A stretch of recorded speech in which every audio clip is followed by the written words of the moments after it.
Good afternoon, everyone. My name is Rick Kidder, and I am co-CEO at One SouthCoast Chamber. On behalf of One SouthCoast Chamber, our board of directors and partners, my partner in crime, Mike O'Sullivan, and it is my pleasure to welcome you to the 2020 State of the City Address with Mayor Mitchell. Before we begin, out of respect for the speakers, please place yourself and remain on mute for the duration of the program. In the top right-hand corner of your screen, you should see something that says Speaker View. The person giving remarks will be the only person you see on your screen. It is great to see so many people in attendance today, and we appreciate your taking time out of your busy schedule to join us. It's disappointing that we are not able to hold this event in the same way that we have in the past. The State of the City with Mayor Mitchell is the second largest State of the City address in the Commonwealth of Massachusetts, and I'm sure in this virtual format, as well as through Facebook Live, we will still be. The Chamber is grateful that with the support of our sponsors, the City of New Bedford, and our members we were able to deliver the State of the City address in this virtual format. I know everyone is eager to hear Mayor Mitchell, but first I'd like to take a brief moment to recognize those who have made this event possible. We want to thank the following: Acorn Management, Bay Coast Bank, Blue Cross Blue Shield of Massachusetts, Bristol County Savings Bank, First Citizens Federal Credit Union, Mayflower Wind, St. Anne's Credit Union, Vineyard Wind, and a special thanks to our corporate sponsor, Webster Bank. We will now watch a short video from Senior Vice President and General Manager of the Business Banking at Webster Bank, Don Tropoli. Thanks, Rick. This is Don Tropoli from Webster Bank. I just want to welcome our business community leaders, distinguished guests, and elected officials to the 2020 State of New Bedford Address. We are delighted to be sponsoring this for now the 9th year in a row, and I'd like to also just take a quick moment and thank Michael O'Sullivan and Rick Kidder for coming together and bringing the Greater Fall River and the Greater New Bedford Chambers together to form the One SouthCoast Chamber, which we are again proud to support. I think that's a true 1 + 1 = 3 combination, and I'd like to thank them for that leadership, because in these tough times, that's exactly what we need: strong leadership. And when you think about strong leadership and the results you get from strong leadership, one needs to look no further than the City of New Bedford and the accomplishments under the Mitchell administration. So we are delighted to be sponsoring. Enjoy the program. I'm going to kick it back over to Rick Kidder for the mayor's introduction, and enjoy the presentation. Thank you, Don, very, very much. And again, thank you to all of our sponsors. Without them, One SouthCoast Chamber would not be able to organize major events like today's State of the City Address. We are more than appreciative for their devotion to enhancing our city's quality of life. Lastly, the Chamber would like to thank the mayor and numerous elected officials who have taken their time out of their busy schedules to join us here today. We appreciate their engagement, their hard work, and their dedication to this region. It is now my pleasure to introduce you to the mayor of the City of New Bedford, and to deliver his State of the City Address. Since taking office in 2012, Jon Mitchell has pursued an ambitious, wide-ranging agenda to promote job growth, reform our public schools, modernize our port, and solidify the downtown status as the cultural and economic center of our entire region. In 2019, Mayor Mitchell was elected to his 5th term and the first 4-year mayoral term in New Bedford's history. This year, he was elected president of the Massachusetts Mayors Association and has served as chairman of the Energy Policy Committee for the U.S. Conference of Mayors since 2016.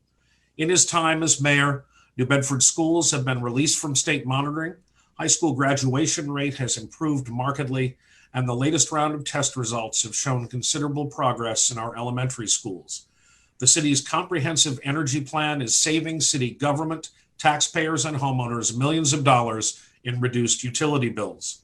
The mayor's introduction of modern management practices in City Hall has helped the city achieve the highest bond rating from Wall Street in its modern history. And several new parks and improved public spaces are all a demonstration of the mayor's commitment to enhancing the quality of life in every neighborhood.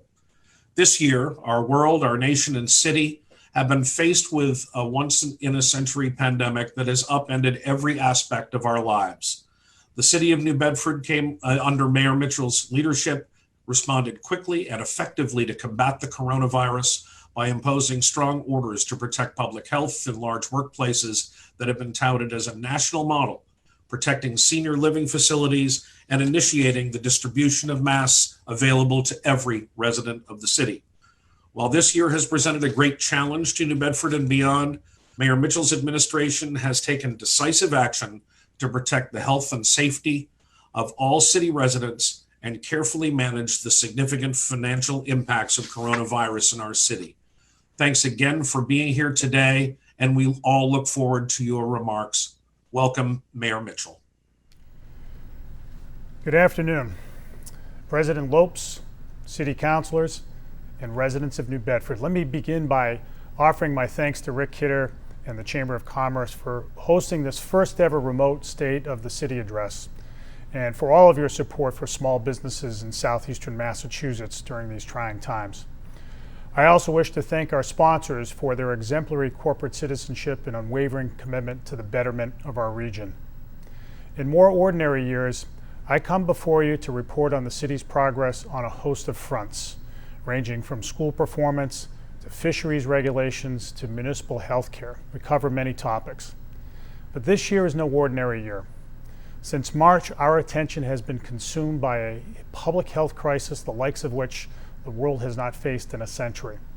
No one could have predicted or imagined that a pandemic would suddenly disrupt virtually every facet of our lives in a matter of a few months, cause over 100,000 deaths in the United States, plunge the country into the depths of a recession, and expose deep fault lines of inequality in American society.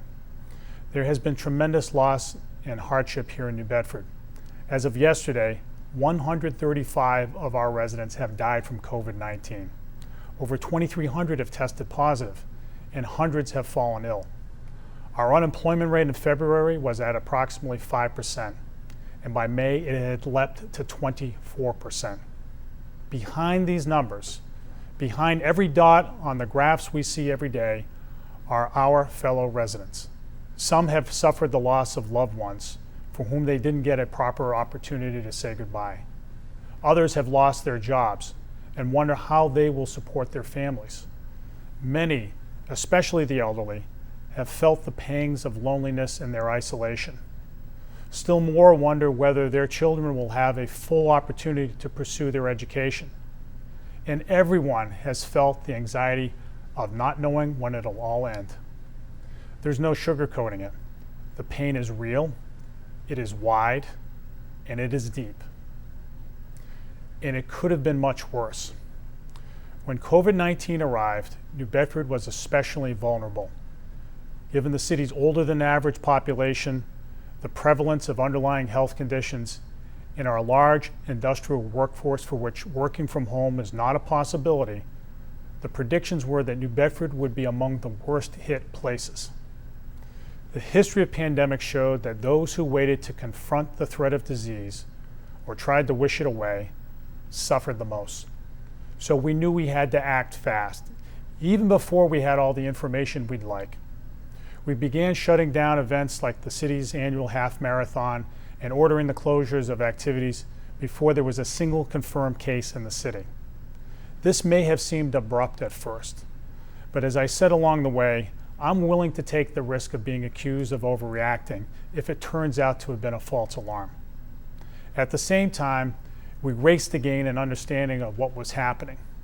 We sought out advice from infectious disease experts and assembled a task force comprised of city departments and the region's major healthcare providers.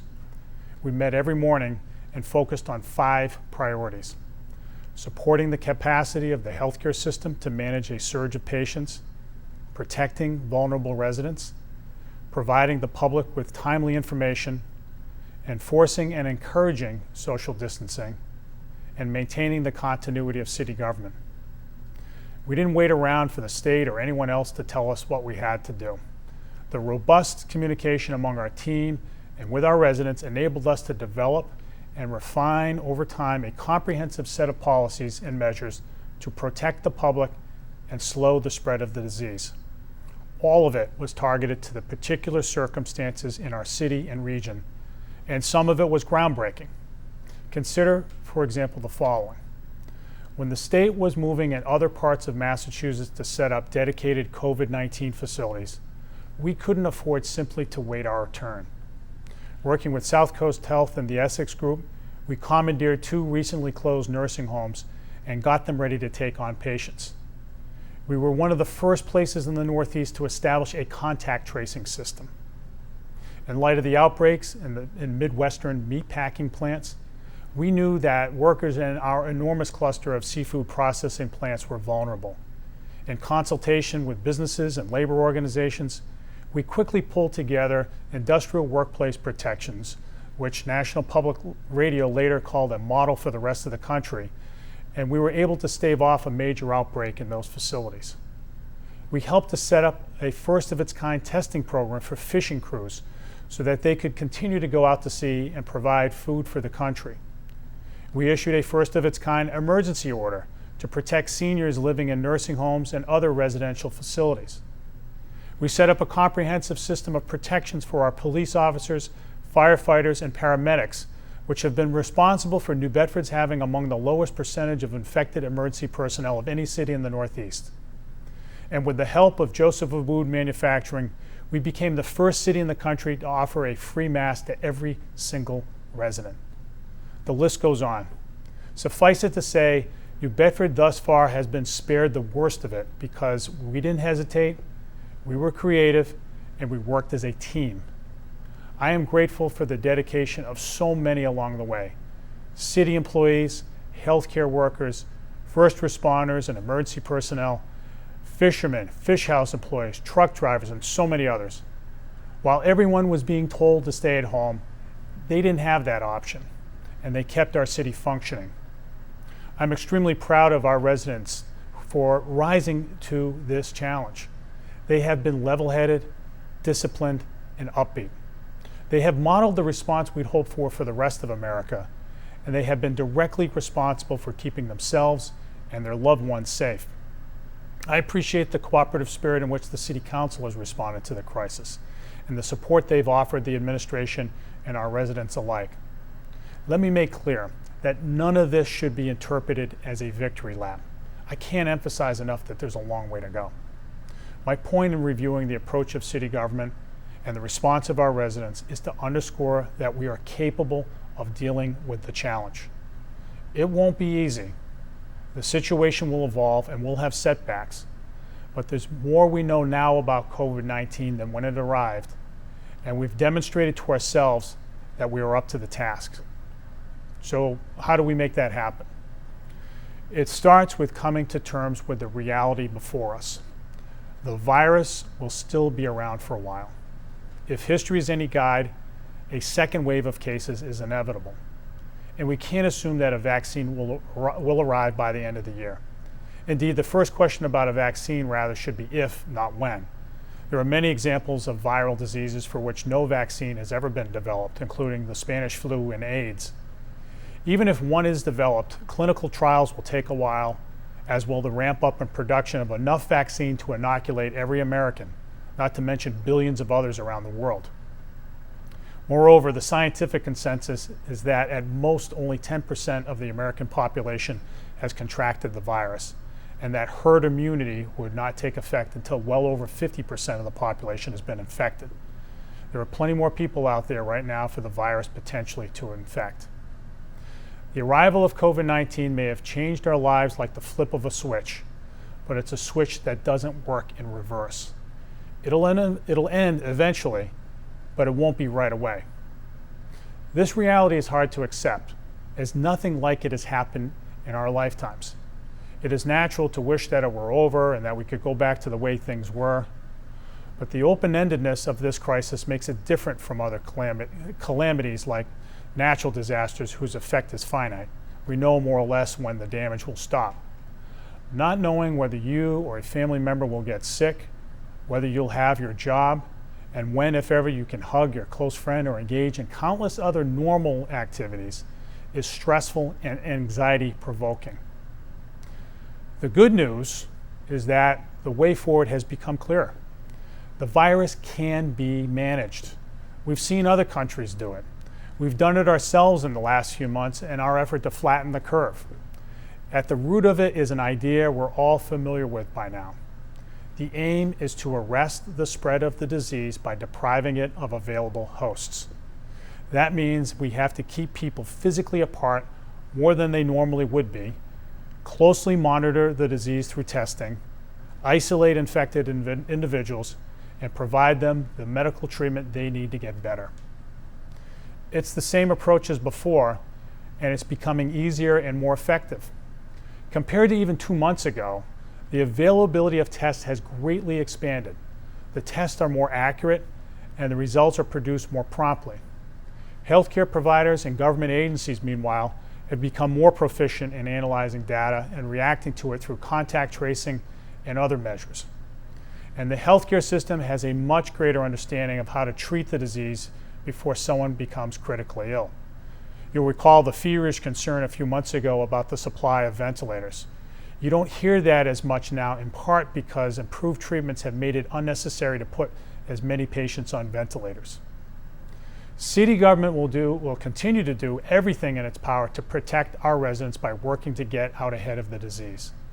Our decisions will be guided not by misinformation coming out of Washington or elsewhere, or by what might feel most comfortable or expedient in the moment, but on public health data from reputable sources. Governor Baker's approach has been appropriately grounded in the statewide data, and there is much to be said for establishing city policies that are consistent with the rest of the state. But sometimes we've had to calibrate our approach in light of the public health data specific to Greater New Bedford, and we will continue to do that. Within our region, the pandemic has not affected every group the same. As with many places, it has had a disproportionate effect on minorities and low-income residents, many of whom have had to go to work throughout the entire ordeal. Most notably, the infection rate among the city's Latino population is approximately twice that of the rest of our residents. I emphasize that this isn't a political statement. It's just a fact, and it presents a real problem. Our efforts will continue to reflect that we are one city and that the welfare of one group affects everyone. And of course, we will strive to protect the most vulnerable to the disease, especially the elderly. Our focus has been on nursing homes and long-term care facilities as we've worked closely with those facilities to ensure strict adherence to safety protocols and to facilitate more testing of patients and staff. And we will continue to manage the multifaceted fallout of the pandemic. Through nonprofit agencies as well as the school department, we are expanding our support for mental health services. The pandemic has caused considerable anxiety and has forced many into isolation. We must do everything we can to be there for those who are suffering. Meanwhile, the New Bedford Economic Development Council has been working relentlessly to keep small businesses afloat by connecting them with the Small Business Administration support programs and by making short-term capital available through our loan program and CARES Act funds. The pandemic, of course, has squeezed our city's finances. As I explained in my budget address 2 weeks ago, we have been forced to make some tough spending decisions based on the recognition that the pandemic's financial impact will not be fleeting. It'll stretch across years. While the federal or state government relief may be helpful this year, it won't address the challenge in the longer run.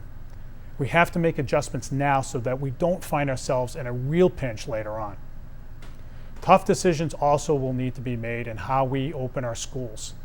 The school administration is developing plans right now and should have some announcements next week. We are mindful that our children's education has been severely disrupted and that remote instruction, even when the necessary technology is available to all students, is a poor substitute for the real thing. A full reopening of schools at this point, however, would pose, in my view, an unacceptable risk of an outbreak.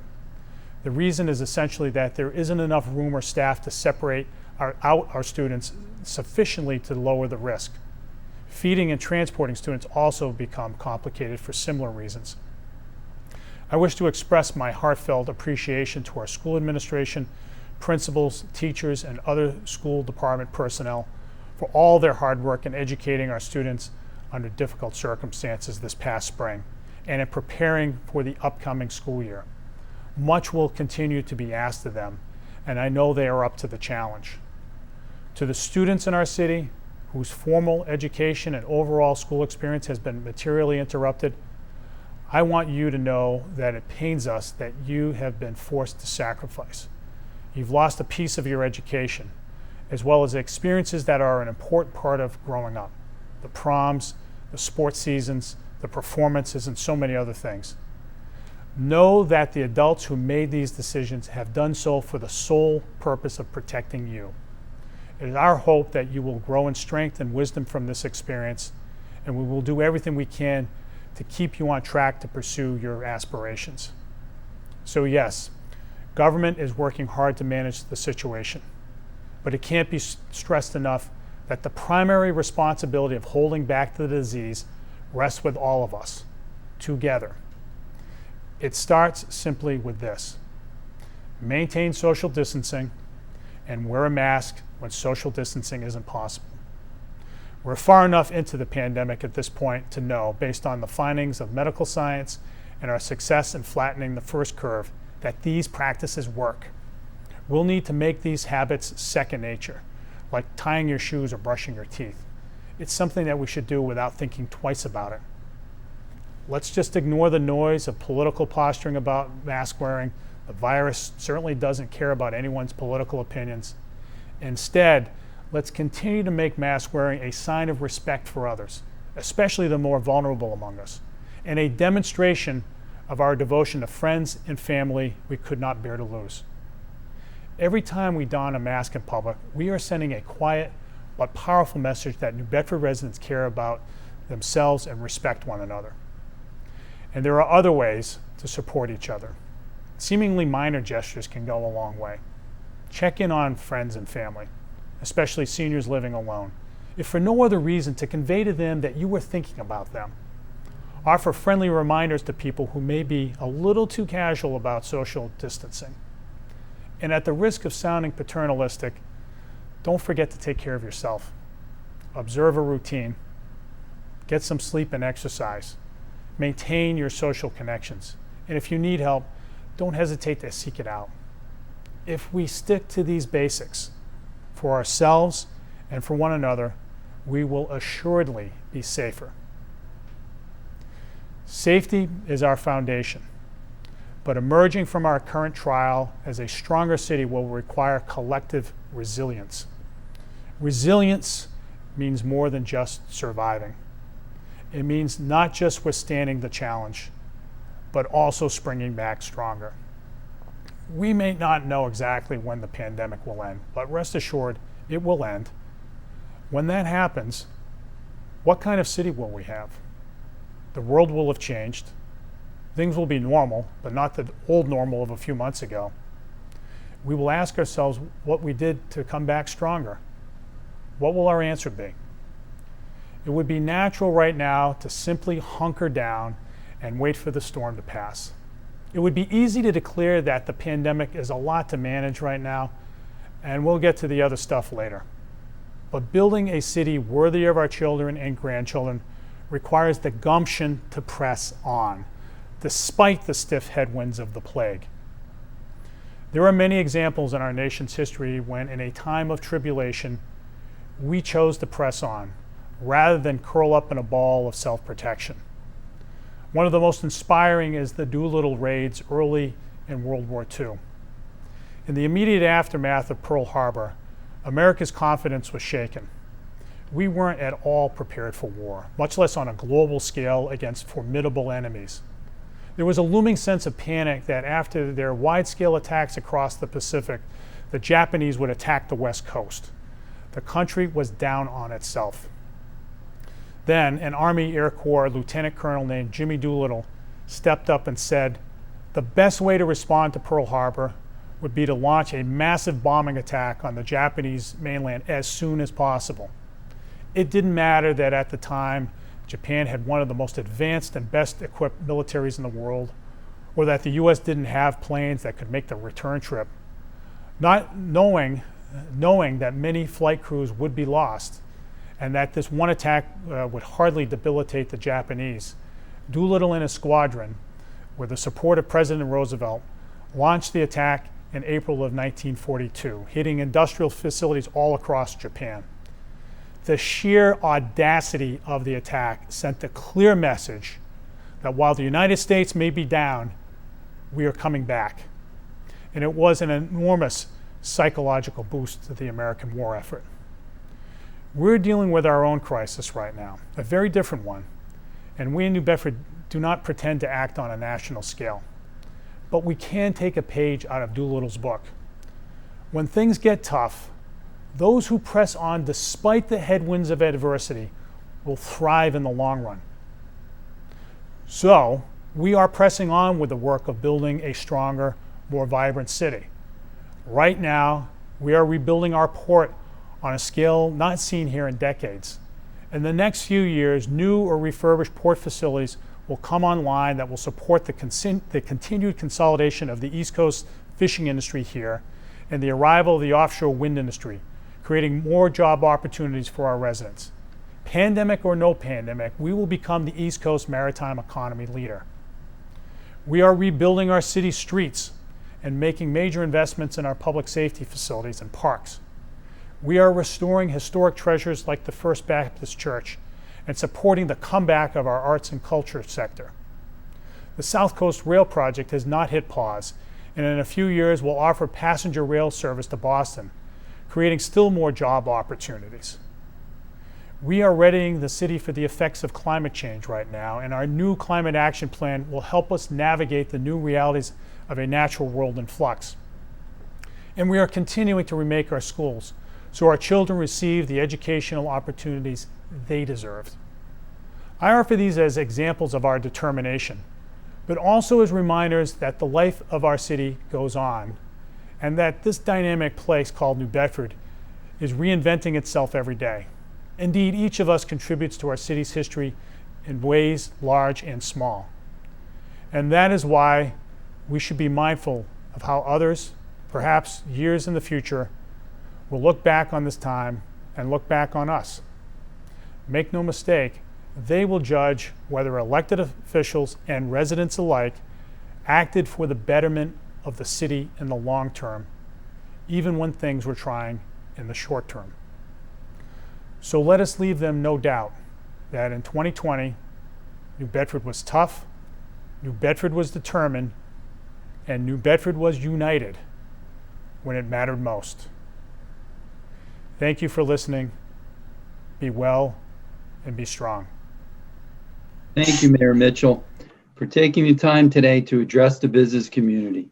I am Mike O'Sullivan, the co-CEO of One SouthCoast Chamber, along with Rick Kidder. And again, we want to thank you for joining us today and take one last opportunity to thank our event sponsors, Acorn Management, Bay Coast Bank, Blue Cross Blue Shield of Massachusetts, Bristol County Savings, First Citizens Federal Credit Union, Mayflower Wind, St. Anne's Credit Union, Vineyard Wind, and our corporate sponsor, Webster Bank. Thank you again to everyone, and we look forward to seeing you all soon. Have a great afternoon.